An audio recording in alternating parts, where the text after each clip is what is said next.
Hello everybody, welcome to Allan Wall's Photography. This is Allan, and today we have finally reached the end of the lighting series that we've been doing for the last 14 years. This is the last episode, and in this episode we're going to be talking about my best practices for lighting your macro photography.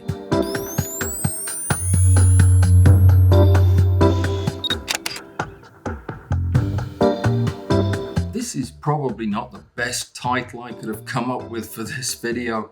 Normally when you talk about best practices, you're talking about some kind of a consensus, usually, when a whole bunch of people agree that this is the best way to do something.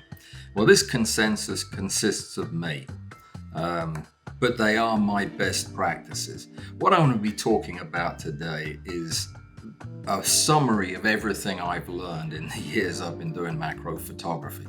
One thing that is undeniable is the skill set you need to handle lighting for macro photography. Outdoors and indoors are two very different skill sets.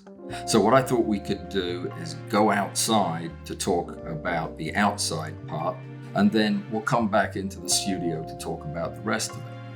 Before we leave on that little journey, about 200 yards down the road, thank you to my Patreon supporters and to the people who have contributed through the website. Without your help, I would not be able to keep this going. So thank you so much. I really, really do appreciate you. So let's head on down to the park. There's a park near me that's got a lovely view. It's a perfect afternoon, and we'll talk about some outdoor macro lighting.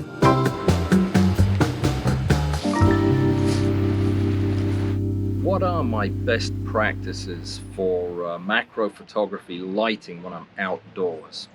Well, it all begins with best practice number one that could apply to any kind of photography that I do, but never more importantly than for outdoor macro. And that is, I plan my day. Based on the season, today's weather, the projected forecast, the amount of sunshine, the direction of sunrise and sunset, whether there's going to be any fog, whether we can expect things to change during the day. All of that goes into my planning. Based on that, primarily the season, I'll have a fairly good idea of what I'm expecting to photograph, and that's important. Now, that doesn't mean that if I come across some extraordinarily rare insect that I won't photograph it, but I stick to my plan a lot more than you might think. I'll explain that in a minute. But as far as the plan goes, what I want to know before I start packing my bag and heading out to do it, I want to know what I'm going to be photographing. Based on the light conditions when I go out and what I expect to happen before I quit, I choose a light source. Now, very often that is just going to be dependent on how much cloud cover we have, the time of day I'm going, and that will really determine whether or not I'm going to shoot in natural light, which is my favorite, or use flash. There are a few occasions on which I'll even use continuous light, and I'll explain what those conditions are in just a second. But the most important thing is I come up with a plan. Now, the reason I make such a specific plan is because I believe that it is one of the most fundamental keys to improving your photography. And I do it to this day. I decide not only where I'm going, but what I'm trying to find to shoot and how I'm going to shoot it. I even have a picture in my mind of the photograph that I'm trying to get, and it's not of that thing that just went by. So have a plan, and then begin to execute that plan by carefully packing the equipment that you're going to use.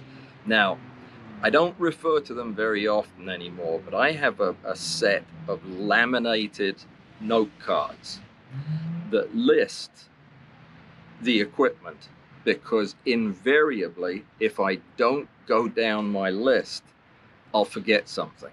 And it's usually something really, really important. I went out to shoot a sunset just a week ago, had everything with me that I needed. I had the right filters, I had my tripod. When I got there and got set up and was all ready to shoot, I realized I'd left my remote at home because I didn't check my list. A crucial part of your plan when you're deciding where you're going to go is to make sure you know where the sun is going to be at your location when you're there. That is something that is very easy to overlook, but it's crucial, absolutely crucial. You don't want to end up 50 miles from home on a fantastic little piece of meadowland on the side of a hill that's facing to the east when you're trying to shoot in the late afternoon, because it'll be shadow, it'll be night, you'll need a flash. The next best practice is that when I get to my location, I execute my plan. And most important, just because conditions may not be what I'd imagined, just because the insects I'm looking for aren't as plentiful as I'd wished for, I don't quit. Let me explain why that is so important. I think that these days, when everything is so fast-paced, we have a tendency to give up on one method and try something else immediately. And then when that doesn't work in the first 10 minutes, we give up on that and try something different. So why would I suggest that you spend a bunch of time trying to photograph in conditions that aren't good? Well, it's when you do that that you really learn how to shoot in those conditions. It's when you really learn what you can do with your body, with your camera, with a reflector card, with all of the stuff I'm going to talk about in just a second. It's how you really learn to use it. If you're only going to shoot in natural light when the natural light is perfect, you'll never really shoot in natural light. The same goes for flash. Once you've made your plan based on good information, execute your plan and keep working on it. There's nothing wrong with eventually switching if it's not working. That would be senseless to waste your whole day. But give it a fair amount of time. Give it half an hour of trying different things, going to different parts of your location.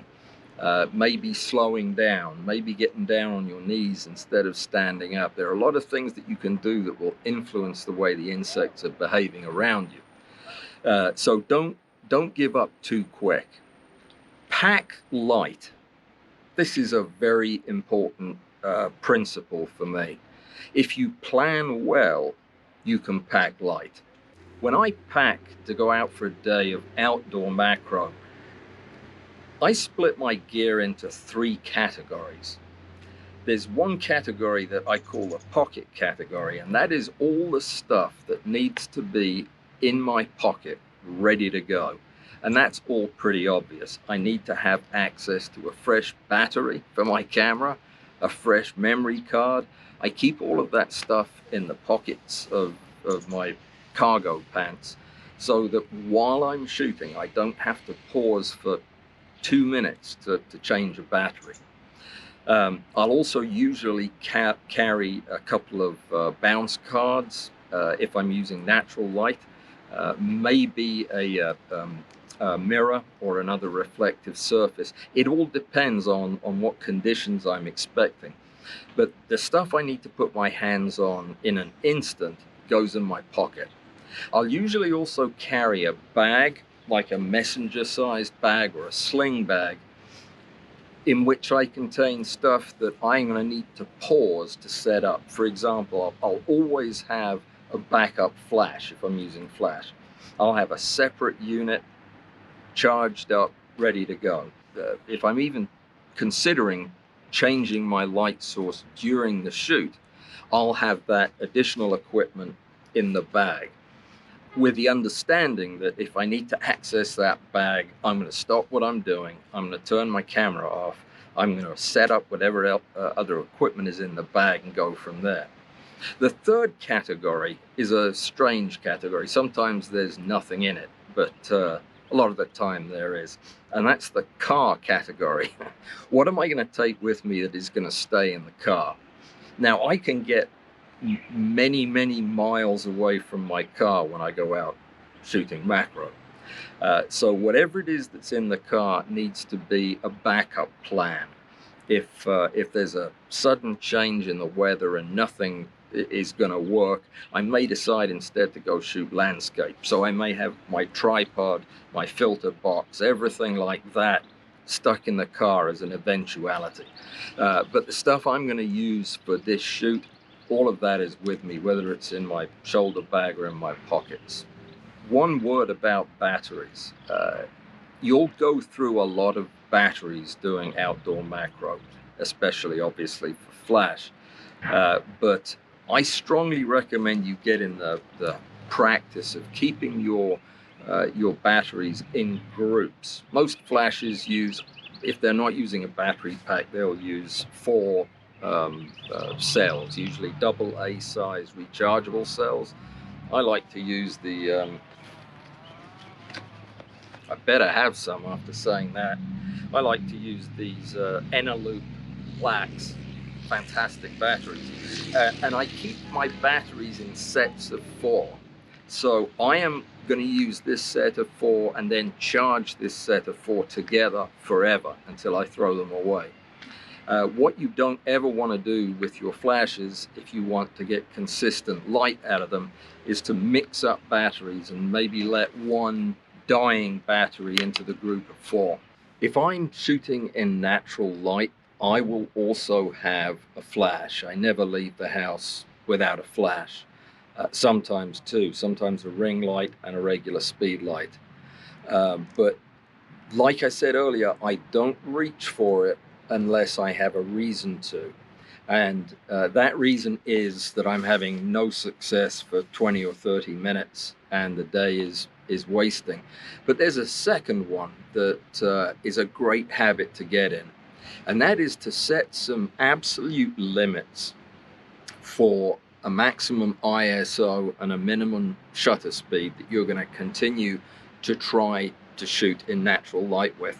And there's a very practical reason for this. If you put your camera in auto ISO and keep shooting all day until it's pitch black, none of those images from the last part of the day are going to be salvageable.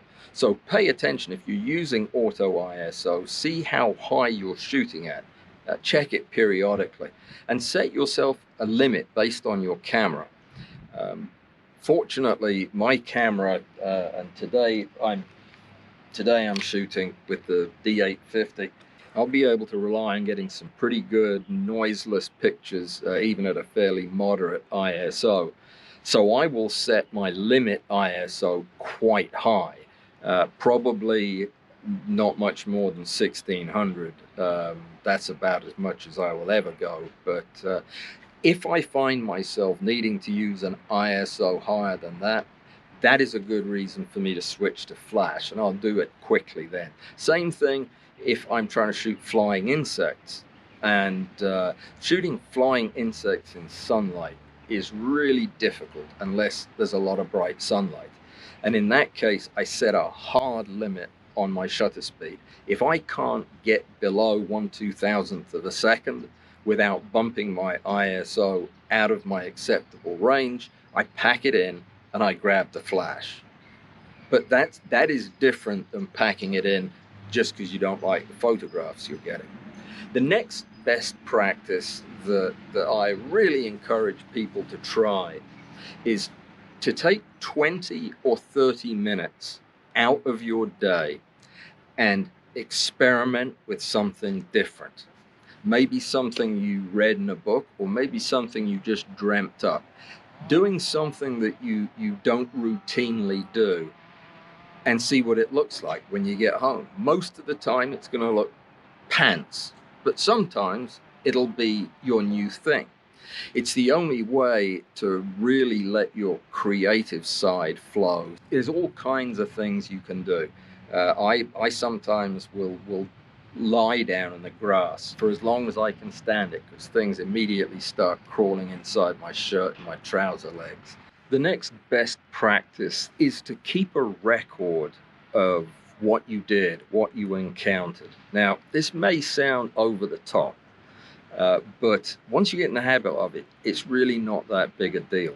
I carry a little notepad, a little paper pad around with me. I carry it everywhere I go, but when I'm going out to shoot, I always have it on me, and I always make sure I've got a pen in my pocket. And when I'm out shooting, if I have a thought, or if I discover something unexpected, or if I get an unusual result from something I did, I'll make a note of that. The reason I do this is so that when I download the photos into Lightroom and I'm looking at them at full size, I may see things I didn't appreciate in the field, but if I have notes, and I usually jot down the image number or the image range, just so that I know precisely where I was in my afternoon. If something dramatic happens with the weather, for example, if a front of clouds appears out of nowhere and changes the quality of the light, I'll make a note of that and a note of the time, just so that when I'm looking at the images, if I see a sudden change that is really appealing to me, I don't want to forget about that. And that's the problem. If we have a tendency to just shoot, and then look at the pictures and have no way of knowing what was going on when we shot it, we lose the opportunity to use that information the next time that happens with the weather. I've been doing this ever since I first started taking pictures, and to be honest, most of the time it doesn't help anything, because I've probably already seen it and done it and made notes about it before, but I still do it. I'll still jot down anything that I think may help me evaluate my pictures afterwards. And maybe 9 times out of 10, it doesn't help. Every once in a while, I have an epiphany based on what I did and what I saw and how the results worked out. If you're not keeping track of this stuff, you'll forget it, especially when you get to my age. But you'll forget it and you'll miss an opportunity to take potentially a big leap forward. And that kind of leads into the next best practice, and that is be disciplined and methodical about evaluating your work after a shoot. I think we all get in the habit of spending a lovely day outside and shooting several hundred pictures and getting back and putting them in our file system, and then maybe not looking at them for a week or 2 weeks, or ever for that matter. I think that we lose an opportunity to learn. We lose an opportunity to correct course if we aren't looking at the image, and especially with a view to how we're using the light.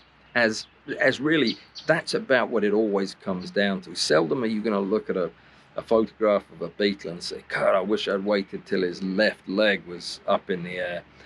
You're always going to say, man, I wish I'd moved a foot to the left so I didn't have that specular highlight from the sun right on its head. Look at your photographs with purpose and go through them and try to connect what you're looking at with what you spent the day doing in a way that's meaningful and productive and helps you improve. So I've been talking about natural light. And I think that if you're brand new to this, if you're just getting started with macro photography outdoors, I rather strongly recommend you stick with natural light for a while, so that you can get some time under your belt seeing how insects behave, seeing where they are at different times of the day, understanding the particular challenges of shooting flying insects. And the best way to do that, I think, is not to overcomplicate things. But before long, you'll probably want to switch to flash. There are a lot of conditions that you'll find outdoors where it may look perfectly pleasant, but without flash, you're going to be very, very limited. The sun doesn't have to drop too far before you could benefit from flash. And if you're shooting back towards the origin of the light, there's always something to be gained from having some fill light if you have it available. So that's why I never leave the house without a flash. Doesn't mean I always use it. In fact, most of the time I don't if I'm going to shoot natural light. But certainly have it with you. A question I am asked all the time is, what kind of flash do I need for outdoor macro? I recommend to try to keep everything as compact and as simple as you can. There's a reason for that. I think it takes a lot of experience to be able to intuitively know how to balance multiple lights in a short space manually when you're outdoors. It's nothing like doing the same thing with a macro cage, where you can take your time and plan each light. So having multiple lights on a frame or a flash mount, or even holding it in your hand, has a tendency to take your mind off what you're doing, which is photographing insects. So there's a lot to be said for single light flash macro. Now, that is not the same thing as using the built-in camera's flash, or even using a Speedlight unmodified on the camera. Neither of those things I would recommend. I mean, they're both going to result in horrible pictures 99% of the time. Set your system up if you can. If you're in a situation where you can have the whole camera set up and ready to go, do it at home so that you can take your time and make sure you're getting everything right. Now, obviously, if you're having to get on a bus and you'll have to reassemble everything when you get there, that's a different story. But if it's at all possible, like for me, I'm a couple of 100 yards from here is where I live. So I put everything together just to make sure I had all my parts and I got everything securely on the camera the way I like it. And that is going to be my flash setup for the rest of the day. I am not going to pull out a flash bracket and add 2 additional flashes because I know the difference that it would make. I know what that image would look like, but I've already decided I'm using a single flash today. If you don't have a plan for how you're going to use the artificial light, you'll find yourself spending 50% of your time outdoors fiddling around with the setup, which you should have done before you went out. One technique that really can add immeasurably to your photography is to use off-camera flash and use more than one flash. That truly is the secret to getting the most striking pictures from a light standpoint. But you have to balance that with what is practical and what is comfortable. Let me explain what I mean. I once built a metal frame for my camera and for 2 Speedlights, and it worked fantastic. It didn't fold down. I wasn't advanced enough with my metal work, so it was kind of bulky, but it held the Speedlights very firmly. They wouldn't try to unscrew or tip over when I had the thing set up. But I could only take pictures with it for 20 minutes because the thing weighed about 4 times what my camera weighed. So coming up with a solution that gives you fantastic photographs, but a system that's too heavy for you to carry to take the photographs, is kind of pointless. So look for ways to get the best lighting you can within your budget that is also going to be something that you can carry for 4 hours, 6 hours, something that you can hike 10 miles with. There's very little point having an awesome system that you can't pick up. One way that you can get around that issue, if you have the funds to do so, is to select a system like the Nikon R1 C1. Canon makes an almost identical thing, or they used to, and it's equally ridiculously expensive, but it consists of a commander device that goes on the camera and then a circular frame upon which you can attach anywhere from 2, I think, all the way up to 5 SB200 Speedlights. SB200s are tiny. They're very light. You can put a bunch of them on a frame and probably not come to the weight of an SB900. So let's assume for a minute that the R1C1 is slightly out of your budget and you're going to have to go with one light. Pay attention to getting that light, if not off camera, getting it off plane. By that I mean, if you're going to mount a speed light directly to your camera, get some kind of a tilting device like I've shown you before to angle the light so that you are not shining direct light onto your subject. It ruins pictures.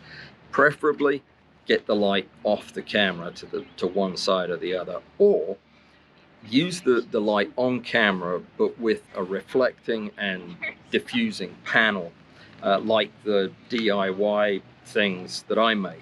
There is virtually no situation in which you should be using flash for outdoor photography unless your flash is diffused. There is one exception. If you have a reflector, as you should, this will be one of your pieces of equipment that you pack because you looked at your little laminated list. You can bounce flash off of this. And it's kind of cumbersome. It means you have to shoot one hand and you have to think about the orientation of the panel. It's great if you've got somebody helping you and you can use something to bounce the light and soften it that way. But other than that, you always need to have something covering the lens of the flash to help diffuse it. Sometimes if I want to travel really, really light, I'll just take a couple of sheets of this packing material. It's flat, it weighs absolutely nothing. It rolls up. I normally put it inside a paper, kitchen paper tube to hold it from getting squashed. And in addition to having this, I also take with me a roll of my Gorilla Tape. This literally is all you need. You stick the top of this to the edge of the speed light, you stick the bottom of this to the top of your lens. And what that creates is a large softbox directly over the top of your specimen. So don't think about flash without thinking about what kind of diffusion system you're going to use, and make sure you pack it. Another perfectly reasonable solution, if you like these little soft boxes, is to carry one or two of these. They come in different sizes. I virtually always have one of these tucked in the bag because they pack down flat and you can stick them in a pocket and forget that they're there. And these will hold onto the end of the speed light pretty well, and you can somewhat angle them downwards. They're lined with a reflective material. So in many respects, they work just like my DIY diffuser box does, but not as well, obviously. Another must-have if you're shooting flash outdoors is one or two, or as many as you want to stick in your bag, of bounce cards, which are also flags. What I use is the card that they use for matting photographs or paintings, you know, in a frame, a mat, because they'll have a nice bright white side, if you get a white one of course, plus a black side. And I use these to frame my photographs, and the scraps are what I use, and they come in all different sizes depending on how I cut them up. But these are really, really handy to block a little light that you don't want, or to bounce a little extra light in. These are useful whether you're using flash or whether you're using a continuous light. I mentioned earlier that there are a couple of circumstances under which I will use continuous light. There aren't many, because I think continuous light just doesn't provide me any real advantage in macro photography. It's not bright enough for me to freeze action with. It's not bright enough for me to use by itself at night, certainly not at any kind of distance. And it has all of the drawbacks that LEDs have. But nonetheless, I still carry this lume cube with the diffusion panel on it, and it's kind of an emergency backup system. I'll usually use it handheld. I won't put it on, well, I occasionally will put it on the camera, but this is for when you're out there, you're shooting in natural light, you're shooting in sunlight, but you come across a gorgeous jumping spider that's down in the cracks of bark on a tree, as they inevitably do when they see my camera. Having this will allow me to get that photograph 9 times out of 10. So having a rechargeable, as bright as you can afford, miniature LED panel in your bag is something that will come in handy, I promise. This has absolutely nothing to do with lighting, but if you're going to be out in the woods all day, I mean, there's a lot of things you should probably think about taking with you. Around here, it'd probably be a good idea to have bear repellent, mosquito spray, that kind of stuff. But this is a critical one. Take a clean microfiber cloth. I already mentioned batteries. I'm going to emphasize, keep your batteries in groups, in a box, and make sure that you never ever throw a set of batteries in your pocket.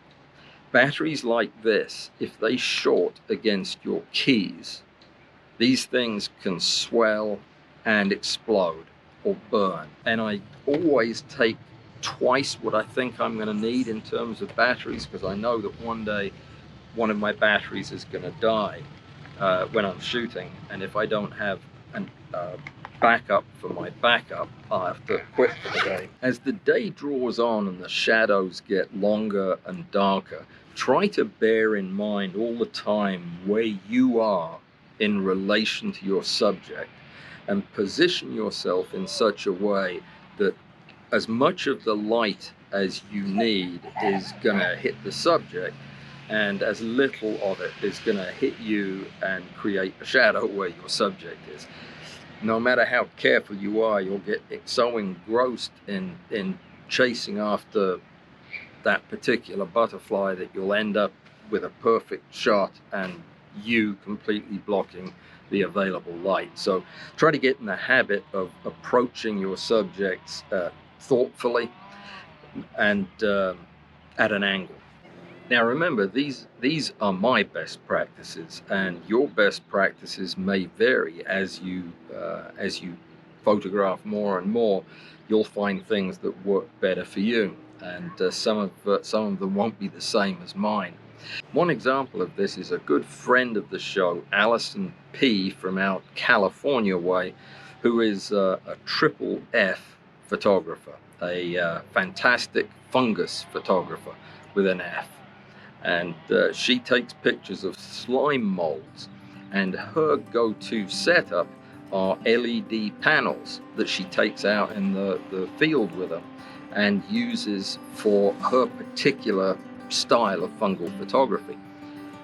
I'm going to try it. I haven't actually tried to shoot that way, and it may end up one day in my own best practices, but it just goes to show it depends on what you're shooting. Let's go back to the house, because I'm starting to get eaten alive by things. I'm going to take a few pictures, and then we'll head back to the house and finish up with studio stuff. Well, right after saying these words, I did go back to the studio and I did record several additional hours of footage. But sanity finally got the better of me, and I've decided to break this video up into 3 separate chapters. The good news is I released all 3 of the chapters at the same time, so they're all available on YouTube now. Huge thanks to Alison Pollack for very kindly allowing me to share her amazing fungus photograph. I do appreciate it. So I will see you in chapter 2 of my best practices, which is part 7 of the Lighting for Photography series. Thanks for watching. See you soon. Goodbye.